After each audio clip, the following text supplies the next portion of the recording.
I hear. This is Talk of the Nation. I'm Rebecca Roberts in Washington. Today we celebrate the birthday of Martin Luther King Jr. As millions of Americans honor his legacy today with a National Day of Service, we take a moment to reflect on Dr. King's life and message with his own words. As we did last year on the eve of a historic presidential inauguration, we now revisit King's celebrated I Have a Dream speech, delivered on August 28, 1963, on the steps of the Lincoln Memorial. 50 years ago, a great American in whose symbolic shadow we stand today signed the Emancipation Proclamation. This momentous decree came as a great beacon light of hope to millions of Negro slaves who had been seared in the flames of withering injustice. It came as a joyous daybreak to end the long night of their captivity.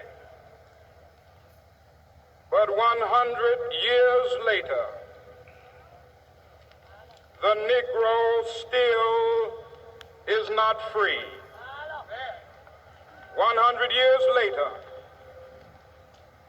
the life of the Negro is still sadly crippled by the manacles of segregation and the chains of discrimination. 100 years later, the Negro lives on a lonely island of poverty in the midst of a vast ocean of material prosperity. 100 years later, the Negro is still languished in the corners of American society and finds himself in exile in his own land. So we've come here today to dramatize a shameful condition. In a sense, we've come to our nation's capital to cash a check. When the architects of our republic wrote the magnificent words of the Constitution and the Declaration of Independence, they were signing a promissory note to which every American was to fall heir. This note was a promise that all men, yes, black men as well as white men, would be guaranteed the unalienable rights of life, liberty, and the pursuit of happiness. It is obvious today that America has defaulted on this promissory note insofar as her citizens of color are concerned. Instead of honoring this sacred obligation, America has given the Negro people a bad check, a check which has come back marked insufficient funds.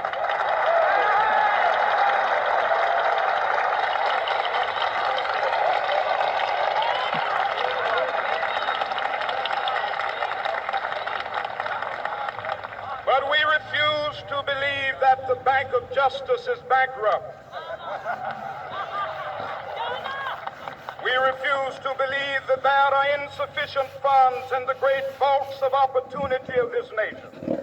So we've come to cash this check, a check that will give us upon demand the riches of freedom and the security of justice.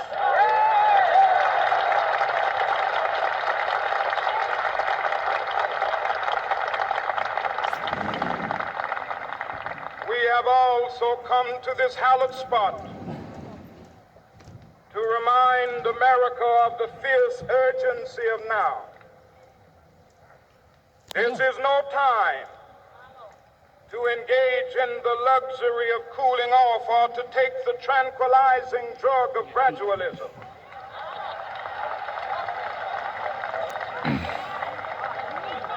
Now is the time to make real the promises of democracy.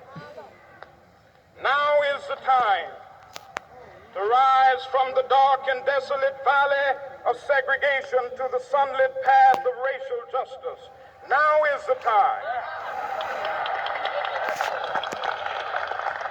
to lift our nation from the quicksands of racial injustice to the solid rock of brotherhood. Now is the time to make justice a reality for all of God's children. It would be fatal for the nation to overlook the urgency of the moment. This sweltering somewhat of the Negro's legitimate discontent will not pass until that is an invigorating autumn of freedom and equality. Well, I got done at 11. 1963 is not an end, but a beginning. Has class at 11. Those who hope At 10:30. that the Negro needed to blow off steam and will now be content It's gonna get dark. will have a rude awakening if the nation returns to business as usual.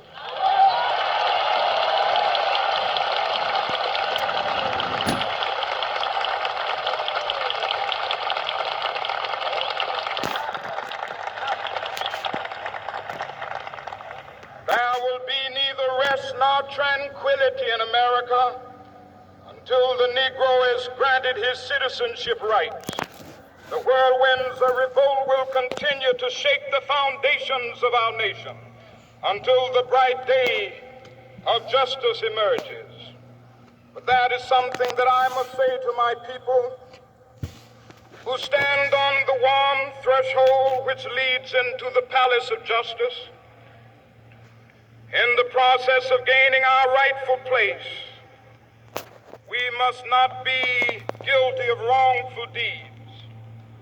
Let us not seek to satisfy our thirst for freedom by drinking from the cup of bitterness and hatred.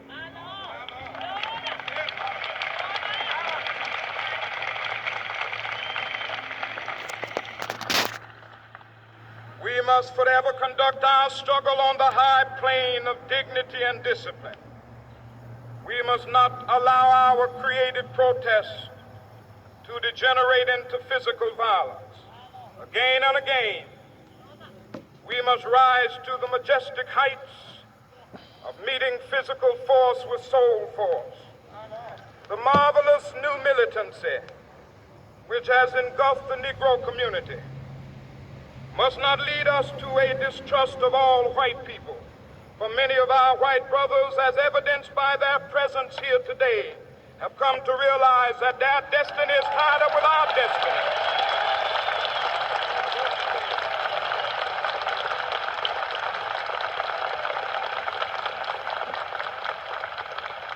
They have come to realize that their freedom is inextricably bound to our freedom. We cannot walk alone. And as we walk, we must make the pledge that we shall always march ahead. We cannot turn back. There are those who are asking the devotees of civil rights, when will you be satisfied? We can never be satisfied as long as the Negro is the victim of the unspeakable horrors of police brutality. We can never be satisfied as long as our bodies, heavy with the fatigue of travel, cannot gain lodging in the motels of the highways and the hotels of the cities.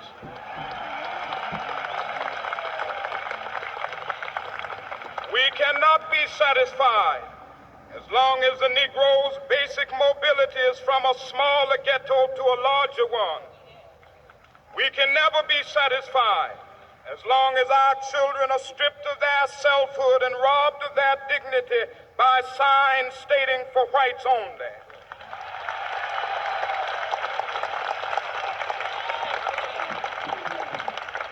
We cannot be satisfied as long as a Negro in Mississippi cannot vote and a Negro in New York believes he has nothing for which to vote.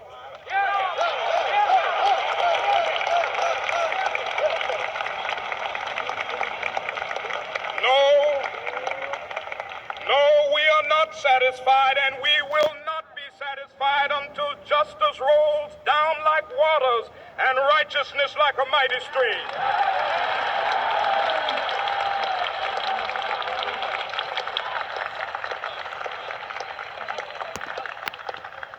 I am not unmindful that some of you have come here out of great trials and tribulations. Some of you have come fresh from narrow jail cells.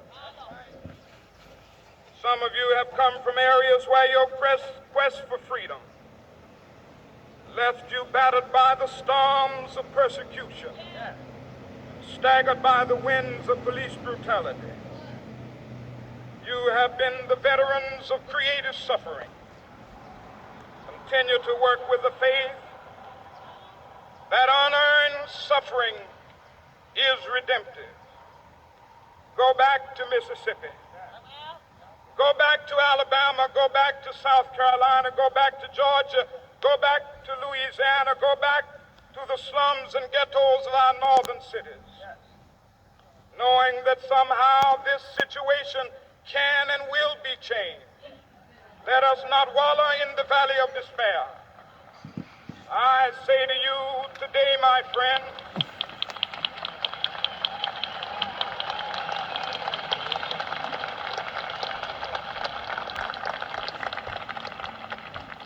so even though we face the difficulties of today and tomorrow, I still have a dream.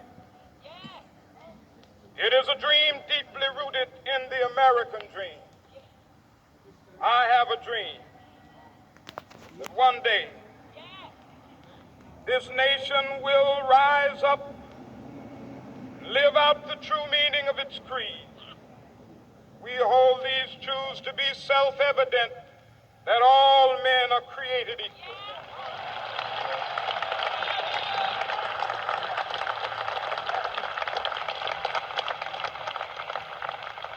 I have a dream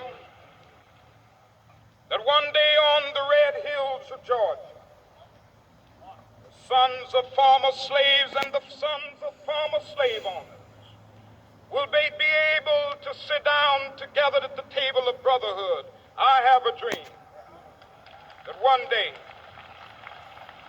even the state of Mississippi, a state sweltering with the heat of injustice, sweltering with the heat of oppression, be transformed into an oasis of freedom and justice. I have a dream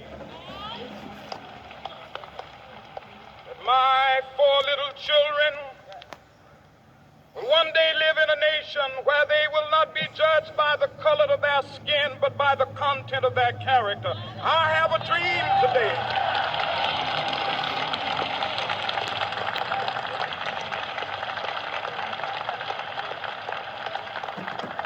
I have a dream that one day, down in Alabama, with its vicious racists, with its governor having his lips dripping with the words of interposition and nullification, one day right there in Alabama, little black boys and black girls will be able to join hands with little white boys and white girls as sisters and brothers. I have a dream today.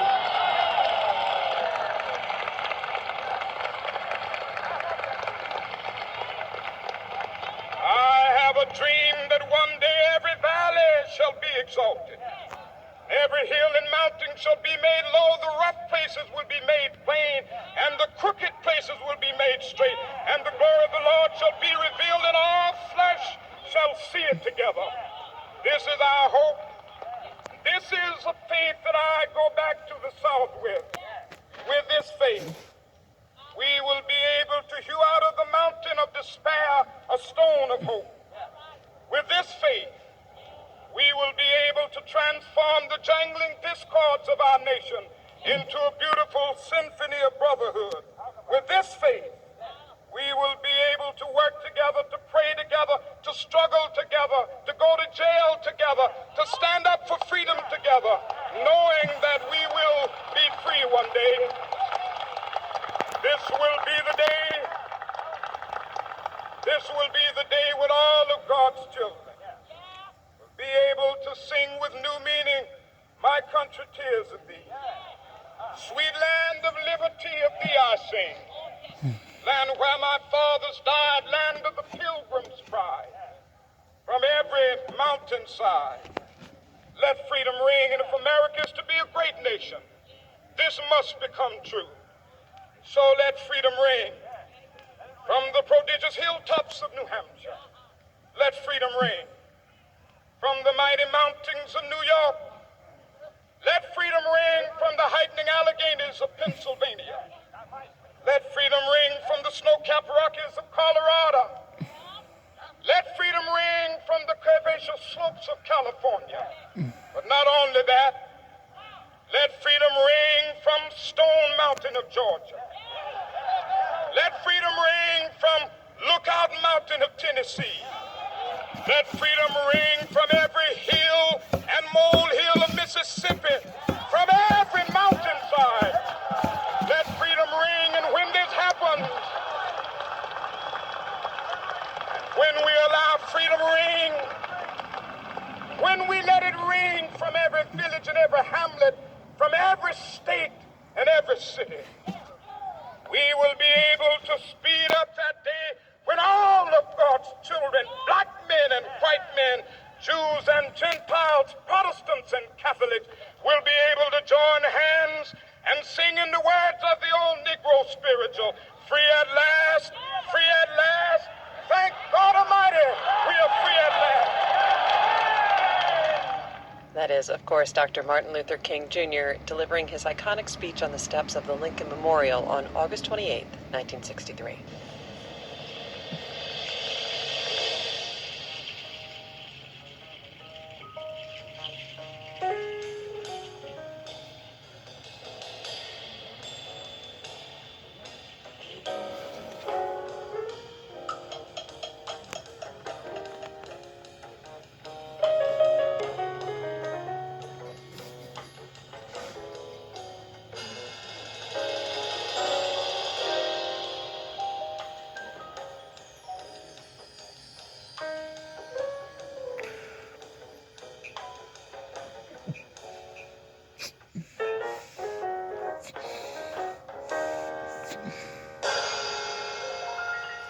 Tomorrow, Haitian refugees in the United States.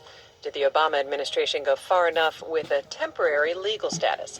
Ted Koppel is among our guests. I'm Rebecca Roberts. This is Talk of the Nation from NPR News.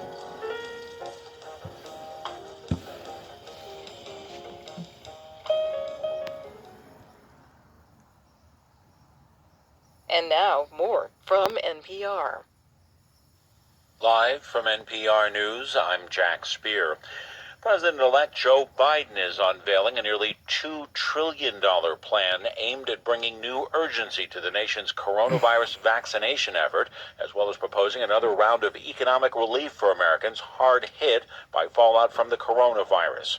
Biden saying nearly 400,000 Americans have died in the current pandemic, and he criticized the speed of the vaccination rollout while setting an ambitious goal for fighting the virus. The vaccine rollout in the United States has been a dismal failure thus far. Tomorrow, I will lay out our vaccination plan to correct course and meet our goal of 100 million shots at the end of my first 100 days as president. With millions of people out of work, Biden also called for $2,000 in direct payments to individuals in need, as well as additional aid for struggling small businesses in a hard-hit state and local governments. He said Americans will come back together from the pandemic. The country remains on high alert for potential violence ahead of the inauguration. As NPR's Windsor Johnston reports, the National Mall in Washington could be closed to the public next Wednesday as authorities ramp up security measures in the aftermath of the violent attack on the Capitol building. Traditionally, the National Mall is crowded with thousands of people for inauguration festivities, but this year, the area between the Lincoln Memorial and Capitol building could be closed to the public. Federal authorities continue to monitor potential threats on social media and have warned of armed protests in Washington, D.C. and all 50 U.S. capitals. A state of emergency is now in effect in D.C., and a large number of National Guard troops have been stationed inside and around the perimeter of the Capitol building. Up to 20,000 troops are expected to be in place on Inauguration Day. Windsor Johnston, NPR News, Washington. An MIT professor is facing federal charges for allegedly hiding research funding he received from the Chinese government. Member station GBH in Boston, Kirk Carapeza has more. Speaking to reporters, U.S. Attorney Andrew Lelling said mechanical engineering professor Gang Chen hid Chinese funding sources from federal authorities and MIT to enrich himself and advance China's nanotechnology research. It is not illegal to collaborate with foreign researchers. It is illegal to lie about it. Chen is the latest of several researchers Lelling has charged over entanglements with the Chinese government, but Lelling insists national origin is not the basis for increased scrutiny. We look for conduct, not for ethnicity. Chen is charged with wire fraud and making false statements. In a statement, MIT says the school was deeply distressed by the arrest. For NPR News, I'm Kirk Carapeza in Boston. Stocks lost ground on Wall Street today. The Dow down 68 points. The Nasdaq closed down 16 points. The S&P 500 was down 14 points. This is NPR. Prosecutors now say the Delaware man photographed carrying a Confederate flag inside the U.S. Capitol during the deadly riot January 6 has been arrested. Prosecutors using the image of the man to identify him. Prosecutors say he has been identified as Kevin Seafried, who was arrested along with his son Hunter. Prosecutors say both men allegedly entered the Senate building through a broken window.